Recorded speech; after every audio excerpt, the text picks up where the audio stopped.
Deathgarden is a competitive asymmetrical action game where one overpowered hunter has to hunt 5 fast and agile but underpowered runners. So the hunter has a lot of power.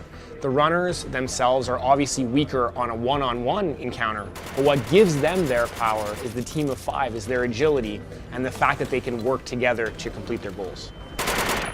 We also gave the runner and the hunter different perspectives. The runners play from a third-person perspective, and the hunters play from a first-person perspective. It's got a very traditional FPS-style gameplay, so it's got access to ranged weapons, guns, also bringing a fundamental power into the level. Now, this power is designed to tip the balance in favor of the hunter. Now, which power they bring into the level will change the way the runners have to adapt. And really the game revolves around control of the map. The runners, even though they can't damage the hunter, they have access to a lot of tools to slow him, to stun him, to manipulate him into making mistakes, tricking him around the map. And that difference of FOV really can create these unique moments where a runner will be hiding in grass, let's say, and the hunter's right beside them, but they can't see them because of that difference. So right now we're showing off one objective type, which we're calling capture. There's 3 objectives to capture, and the runners have to capture 2 of them.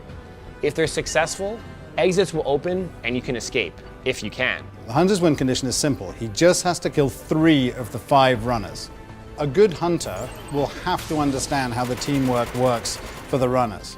Because at the end of the day, if the runners gain control of the map through their good teamwork, the hunter will just be chasing shadows. And even those empowered with all the abilities of the weapons and the powers to be able to strike back at them, if you can't find them and break that team dynamic, then he's going to start losing control of the game. We're making a procedural game that forces you to think on your feet.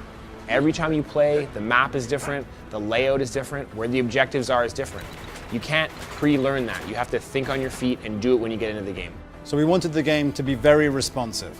We wanted to have elevation in the game, and we wanted to have this responsiveness and elevation create amazing chases. We don't want every encounter to end in a death. We want escapes and chases and coming back into the game. Runner revived. We deliberately made the choice to not have a mini-map in Deathgarden. How do people know where everyone's going? How do I play as a team, as a runner? We built a mechanic for runners, which we're calling marking. That allows runners to shoot any crate in the environment, even the objectives. And by doing so, it reveals it to everyone in the map for 30 seconds. This allows people to kind of build the map awareness by doing an action in the game. But as we move forward, we want to add more and more abilities and powers and weapons, and the core system will adapt to that. So it's very important for us, especially in an asymmetrical multiplayer game, to be able to see how people are going to start interacting with the suite of options we've given them. Our objective is competition before anything. So we're really no pay to win and no grind to win. So if we were ever to release new skills, everyone would have access to them. What we love about the game is that it's a classic video game adage that it's easy to play and hard to master. And it's what we really want to do with the choices is add more and more potential depth.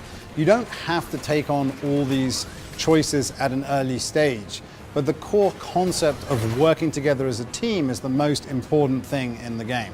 So as long as you understand that, anything we add on top of that is just going to make the game better over the long term.